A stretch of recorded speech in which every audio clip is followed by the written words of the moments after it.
Ukweli, wanaume hapa nje wanapitia changamoto mingi. Wale walala hoi, wale hustlers ambao wanafanya bidii, wanatoa jasho ndio wakule, wanapitia changamoto mingi. Nakumbuka 2015 mwezi wa 11, kazi ilitokea ya mjengo. Apartment ilikuwa inajengwa. Na tulikuwa tunaamka saa 12 kamili, mimi na vijana wengine 7. Tunaanza safari na mguu kilomita 7. By saa 1:30 tumeingia site. Kazi inaanza hiyo saa 1:30 mpaka saa 12 jioni. Contractor aliongea na sisi. Alisema watu wa mkono ni 500, lakini fundi ni 1000. Kazi ilianza ya ukweli. Jamaa alisema kazi atakuwa analipa baada ya wiki 2. So 500 kwa 30 days alisema atatupea 15,500 times 30 days. So baada ya wiki 2 tukafanya kazi. Wiki 2 ilipofika, sisi watu wa mkono watu 7 alitupea 7,500.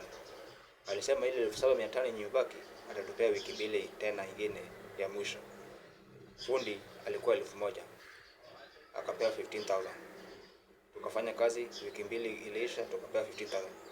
Tukaanza tena wiki ingine 2 ya mwisho ndio mwezi mmoja ifike. Baada ya hii wiki 2 ya mwisho, jamaa hakuonekana. Alipotea na siku 2 ilibaki wiki 2 ya mwisho ishe, jamaa alipotea. Simu yake haingii. Kazi ilisimama.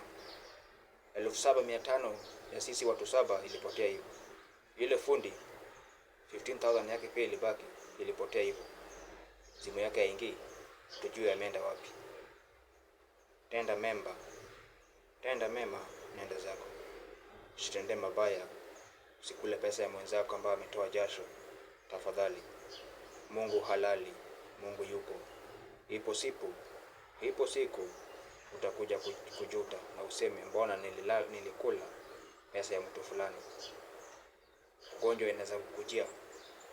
Changamoto kubwa inaweza kukujia, utumie mamilioni ya pesa kwa sababu unalipesa ile ya mtu ulikula ile jamaa akitoa jasho yake.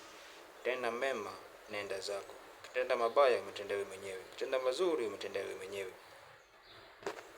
Tafakari hayo.